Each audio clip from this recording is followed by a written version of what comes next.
na nia ya Mwenyezi Mungu kwa mwanadamu ni nini.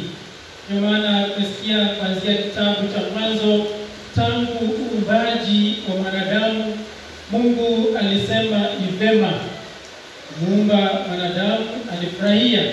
Na vile viumbe vyote ambavyo Mungu aliumba, Mungu alisema ni vema, they are good. Whatever God created is good. Na alipomuumba mwanadamu, akasema mwanadamu naye ameshinda viumbe vingine vyote kwa ajili ya wema na uzuri.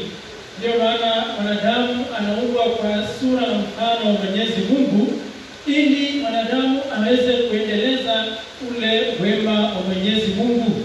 Kwa hivyo mwanadamu saa zote, kila mara mtu alipo, amebeba sura na mfano wa Mwenyezi Mungu.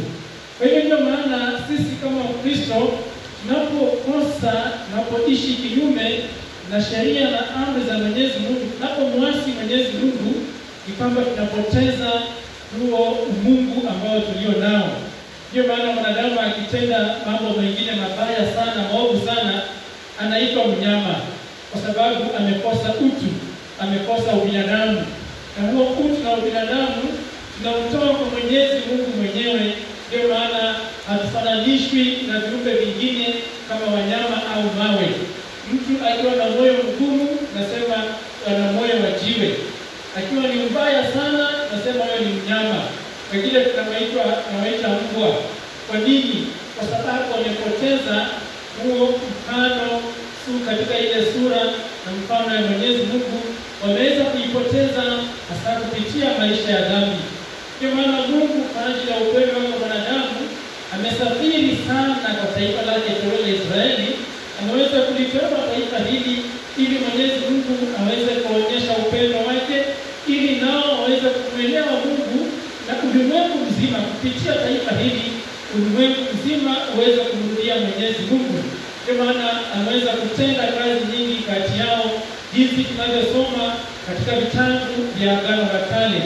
Na sisi nasi amemtuma, kisha baada ya hayo amemtuma mwanaye wa pekee ambaye aliweza kuja ili aweze kufa na kufufuka kwa ajili ya maondoleo ya Mwenyezi ya dhambi na kwa ajili ya upatanisho wa Mwenyezi Mungu na mwanadamu.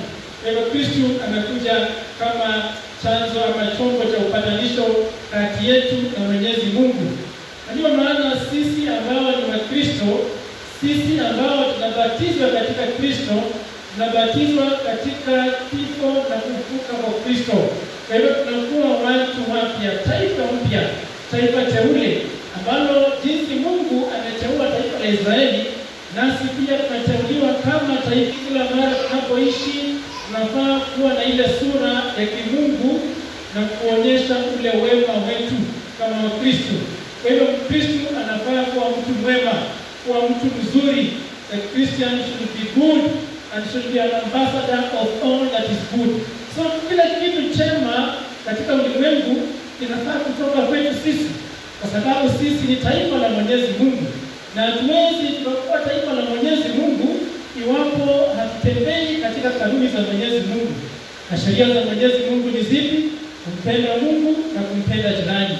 Hivyo ndivyo maana Mungu ametuumba sisi ili tuweze kumpenda. Na tunapompenda Mwenyezi Mungu, tunampenda vile vitu vingine pia. Zikwa katika dhambi. Kwa hivyo tumezika dhambi zetu na kufufuka katika utukufu wake. Jinsi Kristo anayofufuka, anatupa uwezo wa kushinda mauti, kushinda dhambi. Kwa hivyo siku zote naishi maisha ambayo tunapigana kuzishinda dhambi ili kudhihirisha ule wema wa Mwenyezi Mungu. Na huo ndio wito wetu. Tunaposherehekea Pasaka hii, tunapokuwa fanya watu wapya katika maji ya ubatizo, katika kurudia zile nadhiri zetu za ubatizo, kwamba tunakuwa viumbe vipya, kwanza kuishi wema wa Mwenyezi Mungu. Tumsifu Yesu Kristo. Amen.